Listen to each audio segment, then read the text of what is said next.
Speaking of Dak, I got a list of some quarterback names here, and I want to call this segment, this talking point, Do You Trust Me? Right? Like, anytime you're dating a girl, she's like, do you trust me, babe? Ralph, you trust me? You trust me as your quarterback on the field or not?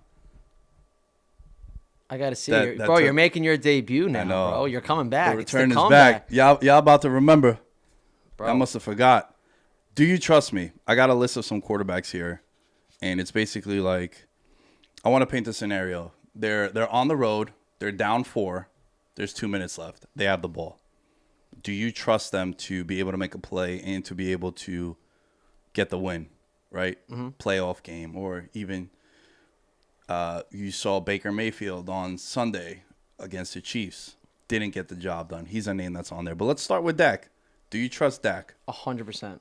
Dak, his rookie year, even had a bunch of comebacks too, like late. Like I don't know if you remember that Pittsburgh game.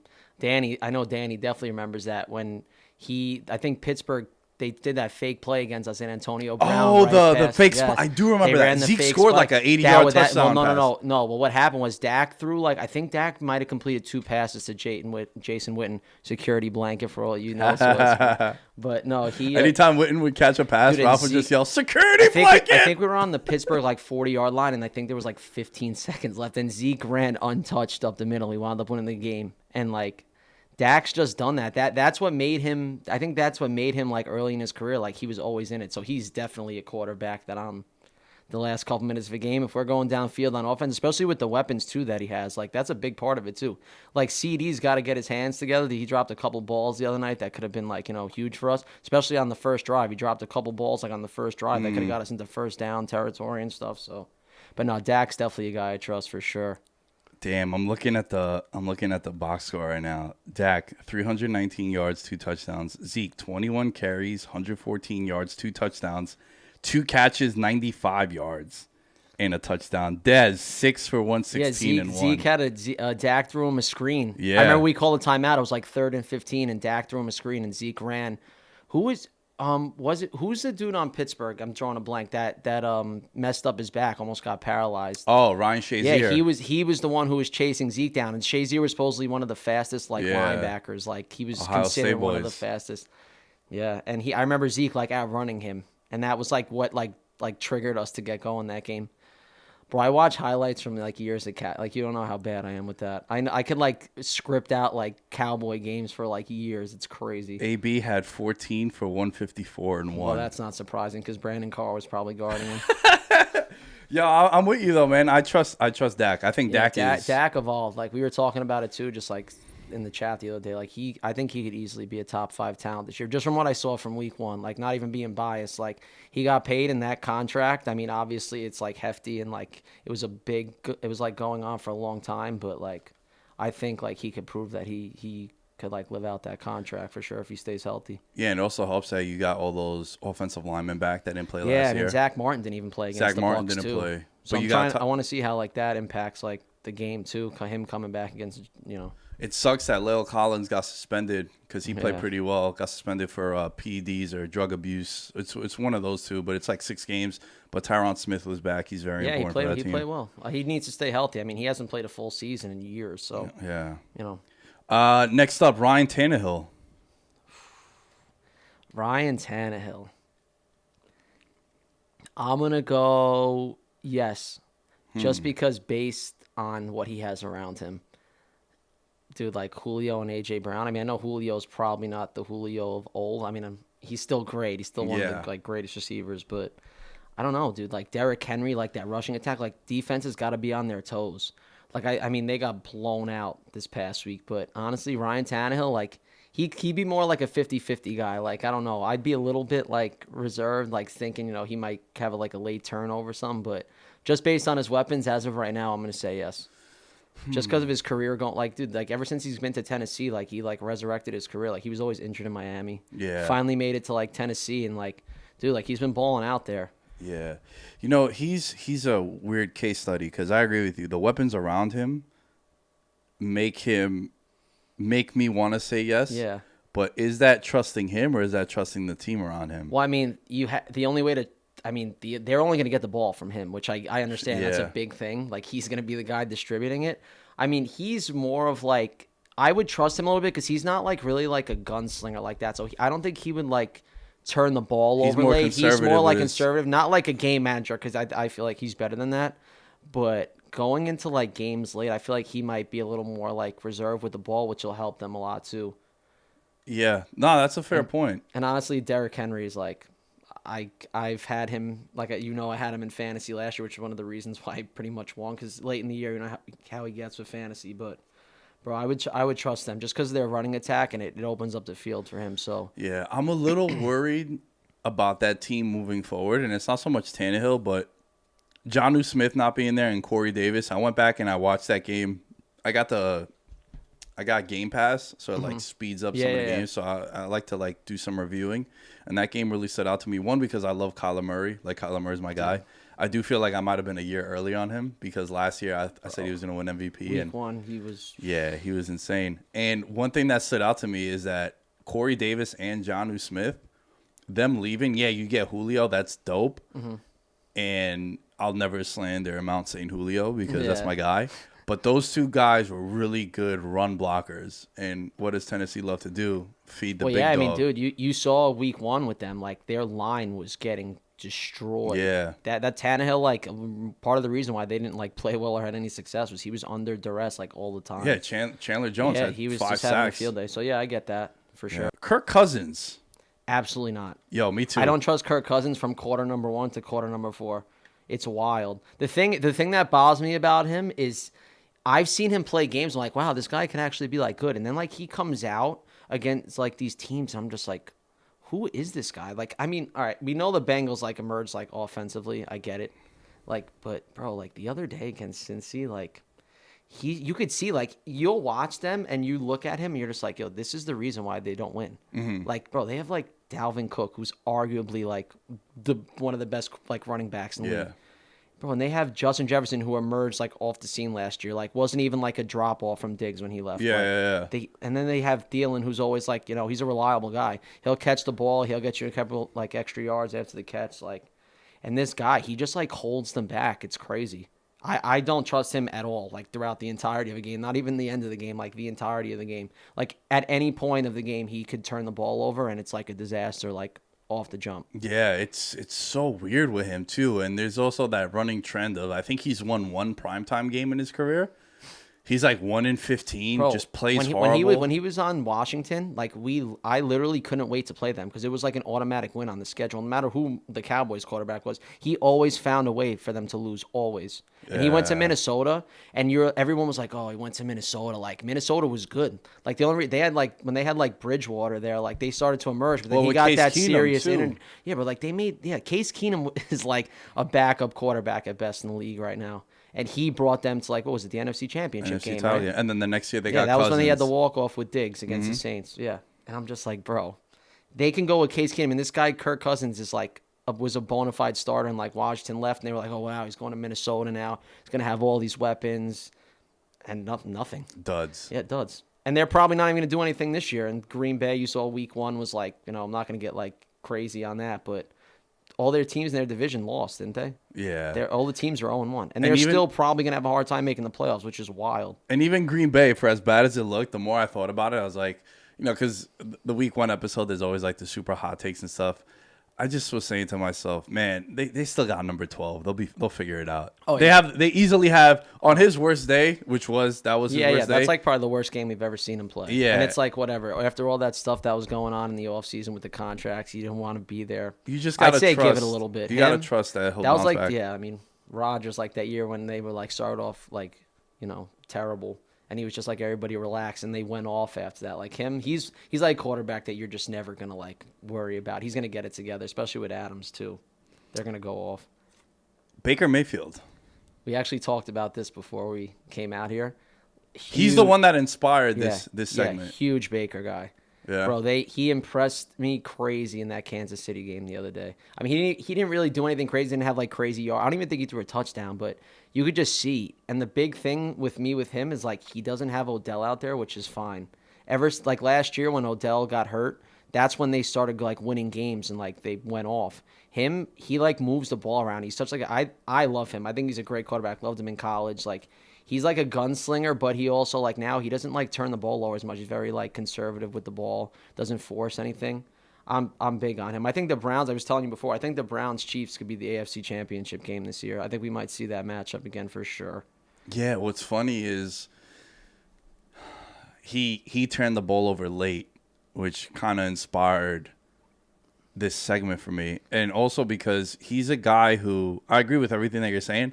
I hate this idea and this narrative that's floated around that they're better without Odell. I get the numbers, but if you really look into it, that first year that he got there with Baker, they had Freddie Kitchens. Yeah, like, no, well, that I get. He went through like 3 different coaches, like, since he's Yeah, been but there. I'm talking about the Baker-Odell pairing. Like, I'm a fan of, like, yo, let's just get the most talent out there on the field. Oh, yeah, no, and I'm we'll not make sitting it here work. saying Odell's like a bad person to have on the field. Even if he's like he would never be considered a decoy. I think he's too good for that. But Yeah.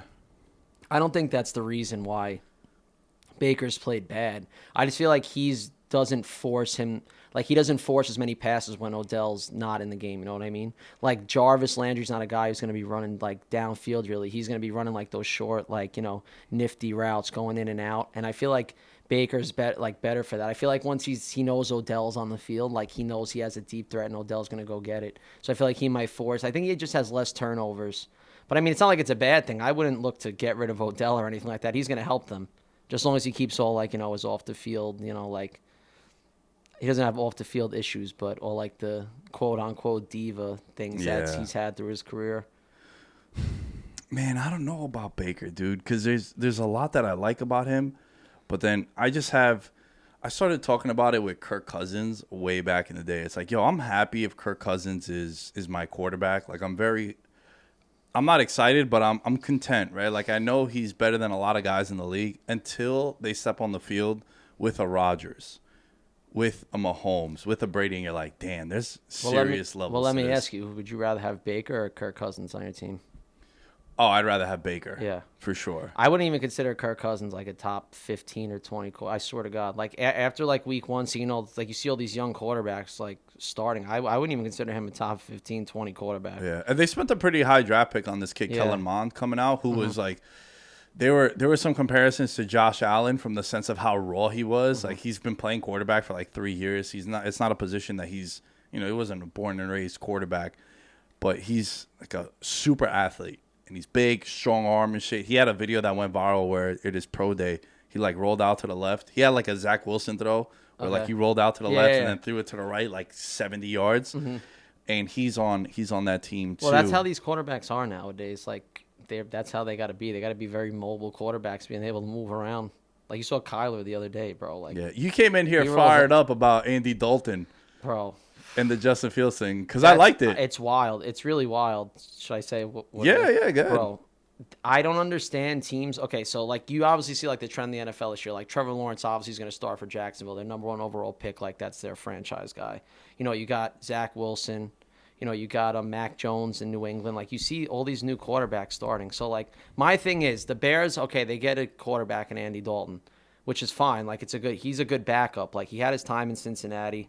He went to Dallas last year. You saw what he did in Dallas last year with those weapons. He has the same weapons that Dak has now. And they didn't even make the playoffs. And that was a division that, like, I don't even think I think Washington made the playoffs with a losing record, right? Yeah, 7-9. Bro. So he goes to Chicago, and they draft Fields, who lit it up in preseason. Like, he played very well. Why are you going with a guy, Andy Dalton? I get other teams are like, they don't start these young guys. They don't want to put them, like, into the mix too quick, ruin their confidence if they have bad games. But, bro, like, Andy Dalton's, like, in preseason, why are you even putting any faith in this guy? You know what he's about. He's been in the league for forever. Like, you know that Justin Fields is going to come in at some point this year and take his job. Why not just get it done early so he gets used to everything? Don't do it when you're already, like, 0-4 or 1-3 or 1-5. Like, why? You already killed the season, especially now in that division. Everybody's 0-1 to start. If Justin Fields gets hot and, like, gets going, like, these guys have a chance to make the playoffs. Why? You know Andy Dalton's not bringing you to the playoffs. And if he does, you know, like, I doubt it, but what is he going to do? He went in Cincy, he didn't win a playoff game. Yeah, they won like 4 straight every time years he and goes lost. to the every time he goes to the playoffs, like, he's literally just like a dead end street. Like, you know what you're getting with him. Justin Fields is a guy who at Ohio State, like, lit it up.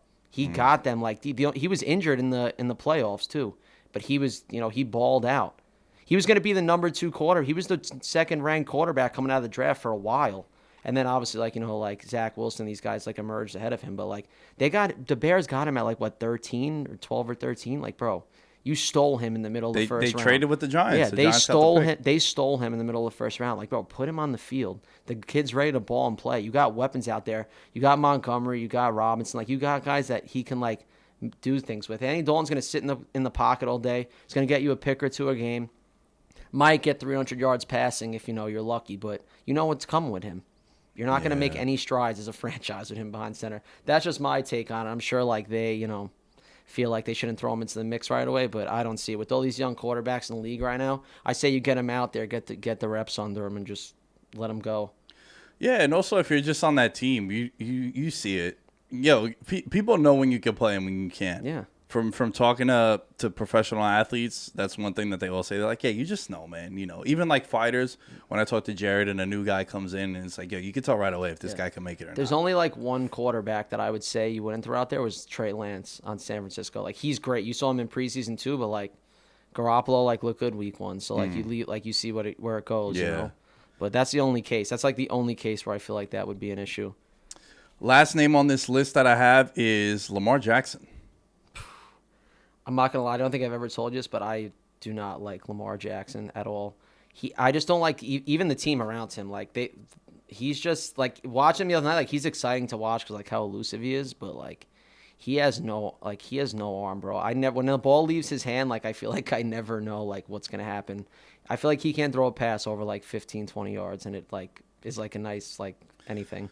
Yeah, he made one throw to Sammy Watkins, and I was like, I think that's the best throw he's ever made in his career. Like, he's exciting to watch. Like, fantasy-wise, too, great. But, like, I don't know. I just don't trust him. With his legs, maybe, but, like, definitely not with his arm. And I feel like to be, like, an elite quarterback with some of the quarterbacks in the league now, like, I don't think, like, he's it. Like, I don't think the Ravens will make the playoffs this year. So he's interesting because last year the Ravens played 7 teams that had a losing record. 6 of those 7 teams, they beat all 7. 6 of those 7 teams, they blew out by more than 2 touchdowns. Mm-hmm. So the Ravens have done a great job of beating up on the Bengals and the Giants and the Raiders. Even though they lost to the Raiders, but the past Raiders, like they beat up on these teams that are historically 5-11, 6-10 prior to adding this new game. So with Lamar, I think. And what was their record against the better teams? About 500. They were about 500. They would lose to the Chiefs and to the Pats, but then they would beat, they'd beat Eagles or Cowboys, something like that. Yeah. So with Lamar, I also think that the team is doing him an injustice because they haven't really surrounded him with many. Mark Andrews, done with that dude, bro. But that's what I was going to say, like how we were talking earlier about how like Tannehill, like how, I would go like maybe trust him just because of his weapons. Like, bro, like Hollywood Brown's like Lamar's like best guy. Like that's like his best like target on offense. And they lost Dobbins and they lost Edwards, right? Yeah, and Hill. These are they lost the first round pick Bateman is out for 4 weeks. They also lost Boykin, another guy who they thought would step up. Yeah. It's a weird thing that's happening in Baltimore. And look, they played the Chiefs this week, man. Like, so listen, it's not going to get any easier. That's like I said. I mean, I guess I won't be too tough on him because of his targets. But if you think this guy's going to dance around 17 games this year and they're going to be successful, especially with that division, like Pittsburgh looked good against Buffalo. Like, I mean, I like them. I mean, Ben's like whatever. Like, you know what you're getting with Ben, but they got the new running back. They got a bunch of guys that can like do things, And obviously, we saw the Browns. Like, I don't know. I mean, that's going to be a tough division for them to get out of, I think. And Cincy with the week 1 win too, like they're going to, I think they might, there's a potential chance. I guess maybe you consider a hot take just because of their like recent success and like the hype around Lamar, but they could finish last in that division, bro. I wouldn't be surprised if like the Bengals like really like transcend with like their new like, guys on offense and stuff. Like they like fought it out at home on Sunday and won that game. Like they could ball. So They also dominated that game. It's just late. Their defense still needs a lot of work, but they were up 10 in the fourth quarter, and then it got something. That would have been a terrible game for them to lose because they were dominating that game. As we wrap this up, so we got Tannehill, Baker, Kirk, Dak, and Lamar. Most trust to least trust. How would you put it? Dak, I would definitely most trust. With you on that. With me, what was the other ones? It was Baker, Tannehill, Cousins, and Lamar left. okay. I go probably Baker second. I go Tannehill third. Kirk Cousins is last for me. Like on every, you could put probably like 20 quarterbacks on that list. He's last. Second to last would probably be Lamar. And I'm Dak, Tannehill, Lamar, Baker, Kirk. Lamar ahead of Baker, huh? Yeah. Hey, listen. I mean, based on the past, I mean, he came in for Flacco, and he's made it to the playoffs. I'm just saying, going forward, Yeah. I just don't like what's around him, so I wouldn't go with him. Baker, I just love too. So I mean, I would say Tannehill and Baker could go 2 or 3 for me. Like if somebody put if someone said Tannehill before Baker, I'd be like, okay, like I can live with that. But Dak easily first. It's not even close.